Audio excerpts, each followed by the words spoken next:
तर खांडेकर यांनी लिहिलेल्या अमृतवेल या कादंबरीचे 1 ते 54 भाग मी आमच्या चॅनलवर ऑलरेडी अपलोड केलेले आहेत. ते तुम्ही कधी ऐकू शकता. आता त्या पुढचाच म्हणजे 55 हा भाग मी या व्हिडिओत कव्हर करत आहे. So stay tune with me. भाग 55. बागेतल्या पिंपळाच्या पारावर बसून नंदा अस्ताचलाच्या कोपऱ्यावरला लाल रंगाचा पुसट शिडकावा पाहू लागली. लगेच तिने आपली नजर खाली वळविली. तो रंग पाहून तिला आठवण झाली ती देवदत्ताच्या जखमांची. विमनस्कपणे ती मागे सरकली. पिंपळाच्या बुंद्याला टेकून तिने डोळे मिटून घेतले. श्रांत, क्लांत, पाणथस्तासारखे. नंदाताई या बापूंच्या हाकेने तिने डोळे उघडले. तेव्हा ऊन अगदी कोमेजून गेले होते. बापू पारावर बसल्यावर नंदाने भीतभीत प्रश्न केला, "कसं आहे ना देवदत्ताचं?" "तसं भिण्यासारखं काही नाही. साऱ्या जखमा बांधल्या डॉक्टरांनी. त्यांना शुद्धीही आली नुकतीच." नंदाने चाचरत विचारले, "मी पाहून येऊ त्यांना?" बापू काहीच बोलले नाहीत. त्यांचे मौन नकारापेक्षाही अधिक दुःखदायक वाटले तिला. मंद स्वराने तिने विचारले, "बोलत का नाही तुम्ही बापू?" तरीही बापू स्तब्ध राहिले. आभाळात मळभ यावे तशी त्यांची चर्या दिसत होती. एका दिवसात ते अधिक वृद्ध झाले होते असा तिला भास झाला. एक एक शब्द सावकाश उच्चारित बापू म्हणाले. वहिनीसाहेब जवळ उभे असतानाच देवदत्त शुद्धीवर आले. डोळे उघडून पाहू लागले. त्यांच्या तोंडातून 2 हाका स्पष्ट उमटल्या. वसूला हाक मारली त्यांनी. मग देवच पावला म्हणायचं. छे, नंदा नंदा एवढे 2 शब्द त्यांच्या तोंडातून बाहेर पडले. लगेच त्यांनी आपले डोळे मिटून घेतले. लहान मुलाच्या एकसुरी आवाजात बापूंनी हे सांगितलं, पण त्यांच्या स्वरात संगीत भरले आहे असा नंदाला क्षणभर भास झाला. देवदत्ताच्या भावजीवनात आपल्याला स्थान आहे आणि या जाणीवेने तिला आनंद वाटला. मात्र संध्याकाळचे सुंदर रंग हा हा म्हणता नाहीसे होऊन काळोख पडावा तशी काही क्षणात तिच्या आनंदाची स्थिती झाली. 4 चौघासमक्ष खुद्द वसूसमोर शुद्धीवर आलेल्या देवदत्ताने अभावितपणे नंदा नंदा अशा हाका मारल्या. पण त्या ऐकणाऱ्या लोकांनी त्याचा अर्थ काय केला असेल? काही वेळ बापू वर आकाशाकडे पाहत स्तब्ध बसले. शेवटी अवजड बोजा उचलण्याकरिता एखाद्याने आपली सर्व एक शक्ती एकवटावी तसे करीत नंदाकडे वळून ते म्हणले, "काल तू देवदत्ताबरोबर गडावर गेलीस. रात्री तिथे राहिलीस. फार मोठी चूक केलीस तू ही पोरी." नंदा गोरीमोरी झाली. बापूंच्या मनानेही संशयाची काजळी धरली असेल असे तिला वाटले नव्हते. आपले मन उघडे केल्याशिवाय बापूंच्या मनातील किंतु नाहीसा होणार नाही हे तिच्या लक्षात आले. स्वतःला सावरून तिने शांतपणाने प्रश्न केला, "तुमच्या समोर कोणी पाण्यात बुडू लागलं तर काय कराल तुम्ही बापू?" "त्याला वाचवण्याकरिता उडी टाकीन मी." मागचा पुढचा विचार न करता. "हो." अशा वेळी विचार करीत बसणं हा गुन्हा आहे मोठा. "हे खरं ना? मग मी तरी अधिक काय केलंय? मी इथं आले ती माझं दुःख विसरायला. त्या दुःखाच्या पायी समुद्रावर जीव द्यायला गेले होते मी." "तू?" "छे." बापूंच्या स्वरातील आश्चर्य त्यांच्या मुद्रेवरून ओसंडत होते. ते पुटपुटले, "तुझ्यासारखी शहाणी मुलगी?" मंदस्मित करीत नंदा म्हणाली, "शहाणी माणसं सुद्धा माणसंच असतात बापू. शहाण्या माणसाच्या आयुष्यात सुद्धा केव्हा तरी भूकंप होतो. एका क्षणात त्याच्या साऱ्या अशा धुळीला मिळतात. जीव नकोसा होतो त्याला." बापू एकाग्र मनाने आपले बोलणे ऐकत आहेत असे पाहून ती हळूच म्हणाली, "एक प्रश्न विचारू तुम्हाला?" बापूंनी होकारार्थी मान हलवली. नंदाने भीतभीत विचारले, "आयुष्यात आत्महत्येचा विचार तुमच्या मनात कधीच आला नाही?" बापूंनी चटकन तोंड फिरवले. त्यांना राग आला असावा असे वाटून नंदा म्हणाली, "क्षमा करा बापू तुमच्या या उर्मट मुलीला. तुम्ही वडील माणसं मायेमुळं जीवनातली विद्रूप सत्य आमच्यापासून लपवून ठेवता. पण शेवटी त्यांची नि आमची दृष्टादृष्ट होतेच. अचानक होणाऱ्या त्या ओंगळ दर्शनानं आम्ही भेदरून जातो. हल्ली मला सारखं वाटतंय कुठलाही आड पडता न ठेवता वडील माणसं आपले कडू गोड अनुभव आम्हाला लहानपणीच जातील तर. वत्सल दृष्टीने तिच्याकडं पाहत बापू म्हणाले, खोटं बोलावं असं वाटतंय, पण धीर होत नाही. म्हणून खरं सांगतो. आत्महत्येच्या भूतानं काही दिवस मला सुद्धा पछाडलं होतं. मोहन गेला तेव्हा. त्या धक्क्यानं सावित्री अंथरुणाला खिळली. थोरल्या मुलानं प्रेमविवाह केला होता. माझ्या पाटक्या संसाराला ठिगळं लावीत बसायची इच्छा नव्हती सुनबाईची. तिनं आपला स्वतंत्र पंथ काढला. माझं सारं आयुष्य चळवळीत गेलेलं. जवळ विष खायला सुद्धा पैसे नव्हता. मी गडबडून गेलो. मनात येई एक चांगली बळकट दोरी पैदा करावी आणि झोपलेल्या सावित्रीच्या पायांवर डोकं ठेवून मध्यरात्री टेकडी चढता चढता धाप लागून माणसाने थांबावे तसे बापू मध्येच स्तब्ध झाले. भावनेच्या भरात ते हे सारे बोलून गेले. पण त्या दुःखद दिवसांच्या आठवणींनी ते अतिशय अस्वस्थ होऊन गेले होते. पण नंदांचे कुतूहल तिला गप्प बसू देईना. तिने मुद्रू स्वराने विचारले, ते भूत तुमच्या मानगुटीवरनं केव्हा उडून गेलं? सावित्रीनं साऱ्या संकटात मला साथ दिली होती. तिला वाऱ्यावर सोडून जाण्यासारखं दुसरं पाप नाही, असं एकमन सारखं बजावित होतं. पण त्या शहाण्या मनाला दुपारच्या भाकरीच्या प्रश्न काही सोडवता येत नव्हता. शेवटी आईसाहेबांना दया आली. त्यांनी खाजगीकडं नोकरी दिली मला. आईसाहेबांनी? देवदत्तांच्या आईनी? नंदाने विस्मयाने भरलेल्या स्वराने प्रश्न केला.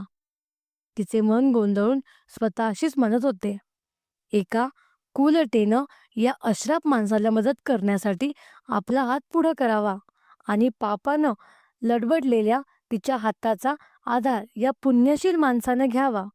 किती विचित्र आहे हे जग. किती चक्रव्यूहांनी भरलं आहे हे मनुष्याचं मन आणि जीवन. अस्वस्थपणे हातांची चाळवाचाळव करीत थोडा वेळ बापू गप्प बसले. मग ते म्हणाले, तुझं रात्रीचं तिकीट काढून आणलंय मी. पण पण बापू, देवदत्त बरे होईपर्यंत मी इथं. कुठं राहणार तू इथं? तुमच्या घरी.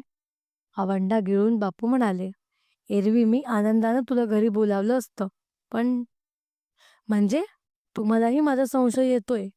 देवदत्तांबरोबर मजा मारायला मी गडावर गेले होते असं वाटतंय तुम्हाला? बोलता बोलता नंदाचे ओठ थरथरू लागले. किंचित पुढे सरकून मायेने भरलेल्या स्वराने बापू म्हणाले, शांत हो बाळ, शांत हो.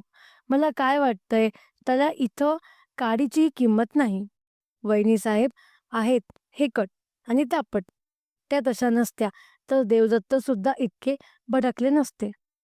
मला नवल वाटतं बापू एका गोष्टीचं. वडिलकीच्या नात्यानं देवदत्तांना आवरण्याचा तुम्ही प्रयत्न का केला नाही? सभोवताली पसरू लागलेल्या काळसर सावल्यांकडे पाहत आणि दीर्घ सुस्कारा सोडीत बापू म्हणाले, गरिबीमुळं माणूस मिंधा बनतो. हे मिंधेपण त्याची जीभ कापून टाकतं. त्याला पापाशी तडजोड करायला लावतं. बापूंचे शब्द नंदाचे काळीच कापीत गेले. ती गहीवरून उद्गारली, क्षमा कर मला बापू. मी हे विचारायला नको होतं तुम्हाला. बापू उत्तरले, नाही बाळ, काही चुकलं नाही तुझं. खरी चूक आहे परमेश्वराची. दिव्यावर झेप घ्यायची प्रेरणा तो ज्यांना देतो त्यांना जळून जायचं भाग्य तो देतोच असं नाही. माझ्यासारख्या अर्धवट होरपळलेल्या पतंगांची तडफड पाहण्यात त्याला मोठी मौज वाटत असावी. कधी कधी माझ्या मनात येतं, परमेश्वर हा एक द्वाड आहे, व्रात्य मुलगा आहे.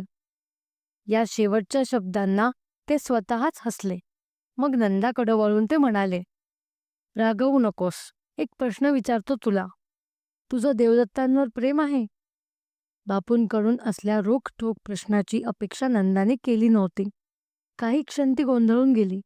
मग शांतपणाने उत्तरले, आहे. आता चकित होण्याची पाळी बापूंची होती. काय बोलावे हे त्यांना सुचेना. पण पण असे म्हणत ते अगतिकपणाने तिच्याकडं पाहू लागले. नंदाने प्रश्न केला, बापू, तुम्ही गांधीजींच्या चळवळीत का पडला होता? या देशातल्या लोकांवर तुमचं प्रेम होतं म्हणूनच ना? होय, ते लोक तुमच्या ओळखी-देखीचे होते. त्यांची दुःख तुम्ही डोळ्यांनी पाहिली होती, नाही ना? असं असून तुम्ही त्यांच्यावर प्रेम केलंत. त्यांच्यासाठी हाल अपेक्षा सोसल्यात. मी तर देवदत्तांना चांगली ओळखते. त्यांचं दुःख चांगलं ठाऊक आहे मला. मग किंचित थांबून ती पुढे म्हणाली, "इथं आल्यावर पहिल्याच दिवशी मी देवदत्तांना पाहिलं. ते दृष्टीला पडायच्या आधी काळीज पिळवटून टाकणारे त्यांचे उद्गार ऐकले. ते चंचलशी बोलत होते. लायब्ररीत आपण एकटेच आहोत अशी त्यांची समजूत होती. ते चंचलला म्हणाले, "या जगात तुझ्याशिवाय मला फक्त एकच मित्र आहे आणि तो म्हणजे मृत्यू."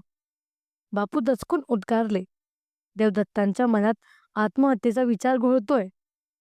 त्या विचारानं त्यांची अगदी पाठ पुरवली आहे. या भूतानं झपाटलं म्हणजे मनाचा कसा कोंडमारा होतो याचा अनुभव मला नुकताच आला होता. माझं लग्न ठरलं होतं शेखरशी. जागेपणी सुद्धा सोनेरी संसाराची स्वप्न पाहत होते मी. पण एके दिवशी शेखरच्या विमानाला अपघात झाला. त्या विमानाबरोबर माझ्या स्वप्नांचीही राख-रांगोळी झाली. मी दुःखानं वेडी झाले. तरुण मनाची दुःख फार विचित्र असतात बापू. ती ज्यांची त्यांनाच भोगावी लागतात. रात्रभर त्या दुःखाला कागदावर शब्दांची वाट करून देत बसायची मी. देवदत्तांनाही आपलं दुःख असंच हलकं करायची सवय आहे. पहिल्या दिवशीच त्यांचे असले काही कागद मला पाहायला मिळाले. आम्ही समदुःखी आहोत याची तीव्र जाणीव मला झाली. त्यांच्याविषयीच्या काही भयंकर गोष्टी वसूकडून मला कळाल्या. पण मला दिसणारे देवदत्त तिच्या देवदत्तांपेक्षा अगदी निराळे होते. खरं आहे पोरी, देवदत्त मनानं निर्मळ आहेत, असं मोहन नेहमी म्हणायचा. बापू मध्येच म्हणाले. लगेच ते थांबले. त्यांनी आवंढा गिळला. देवदत्त ही वीज आहे, असं तुम्ही पहिल्याच भेटीत मला सांगितलं होतं. ते शब्द माझ्या मनावर कोरले गेले. ती वीज कुठंतरी पडून तिनं विध्वंस करू नये. ती आभाळात चमकत राहावी असा प्रयत्न करण्याचं मी मनाशी ठरवलं. त्यांच्या विचित्र मनस्थितीची कारणं मी शोधू लागले. एक एक धागा माझ्या हाती लागत गेला. काल रात्री माझी खात्री झाली की देवदत्त फार दुर्दैवी आहेत. भूतकाळातली भयंकर भूतं त्यांच्या मानगुटीवर बसली आहेत. त्यांना सांभाळायला हवं कुणीतरी, अगदी डोळ्यात तेल घालून. ते बरे होईपर्यंत मी इथं राहिले तर. बापू डोळ्यांतले पाणी पुशीत म्हणाले, "नंदाताई, माझी तुला प्रार्थना आहे. हे धाडस करू नकोस तू. तुझं देवदत्तावरलं प्रेम करुणेतून निर्माण झालेलं आहे, हे मला कळतंय. पण या गावाच्या गळी ते कोण उतरणार? आपलं सामाजिक मन अजून पाणी आटलेल्या तळ्यासारखं आहे. त्यातला चिखल उगीच अंगावर उडवून घेऊ नकोस. तशीच गरज लागली तर मी तुला बोलावून घेईन, पण आता तू इथं राहू नकोस." नंदा काही बोलली नाही. तिने डोळे मिटून घेतले. पण बापूंना आपला आवेग आवरेना. ते बोलतच राहिले. "तू इथं राहिलीस तर उद्या वहिनीसाहेब जीव द्यायला निघतील. गडावर जे घडलं नाही त्याची चर्चा गावभर सुरू होईल. दादासाहेबांच्या नावाला निष्कारण बट्टा लागेल. सावित्रीला बोलता येत असतं तर तिने तुला हे नक्की सांगितलं असतं. पण त्याही बाबतीत मी दुर्दैवी आहे." नंदाने डोळे उघडले. ते डबडबले होते. शांतपणाने ती म्हणाली, "रात्रीच्या गाडीनं जाते मी बापू. मात्र जाण्यापूर्वी मला आशीर्वाद द्या." "मी कसला आशीर्वाद देणार तुला? मी एक गरीब." "नाही बापू, तुम्ही गरीब नाही. खरे श्रीमंत तुम्ही आहात. तुमच्या काळजात अमृताचा अक्षय झरा आहे. मुलीसारखी माया केलीत तुम्ही माझ्यावर. मला एकच आशीर्वाद द्या. तुमच्या मुलीला न शोभणारा मोह मला केव्हाही होऊ नये." बापूंनी आपल्या थरथरणारा उजवा हात तिच्या मस्तकावर ठेवला. सद्गदित स्वराने ते उद्गारले, "तथास्तु." बापूंच्या पायावर डोके ठेवून नंदावर उठली. भोवताली दाटणाऱ्या काळोखाची तिला जाणीव झाली. तिने वर पाहिले. चांदण्या केव्हाच चमकू लागल्या होत्या. पश्चिमेकडं शुक्र झळकत होता, एखाद्या रत्नदीपासारखा. मुंबईला येऊन महिना होत आला तरी नंदा मनाने विलासपुरातच वावरत होती. तिथे जे जे घडले ते सारे दादांना सांगावे असे तिला सारखे वाटत होते. पण काही केल्या तिला तो धीर होईना. तिच्या मनात येई, देवदत्ताची ही मुलखा वेगळी कहाणी दादांना खरी वाटेल का? निर्जीव शब्दातून देवदत्ताचे दुःख आपण मूर्तिमंत उभे करू शकू का? कल्पित कथेपेक्षा सत्य भयंकर असते हे खरं, पण ते कुणाच्या दृष्टीने? सप्तपातळात लपून बसलेल्या विद्रूप सत्यांपर्यंत जो पोहोचतो त्यालाच ते पटते. देवदत्ताचे दुःख दादांना जाणवले नाही तर आपल्याविषयी त्यांचा काय ग्रह होईल? आपल्याला एका विवाहित पुरुषाचे आकर्षण वाटू लागले आहे आणि ओढाळ मनाने समर्थन करण्याकरिता आपण ही कहाणी रचली आहे, अशी शंका तर त्यांना येणार नाही ना? तुम्हाला हे भाग कसे वाटले याच्याबद्दल आम्हाला नक्की कळवा आणि तुम्हाला यानंतर कोणतं ऑडिओबुक ऐकायला आवडेल हे आम्हाला कमेंट सेक्शनमध्ये सांगा. अशाच सुंदर सुंदर ऑडिओबुकसाठी आमच्या चॅनलला लाईक, शेअर आणि सबस्क्राईब करा. So stay tune with me. ऐकत राहा आणि स्वतःची काळजी घ्या.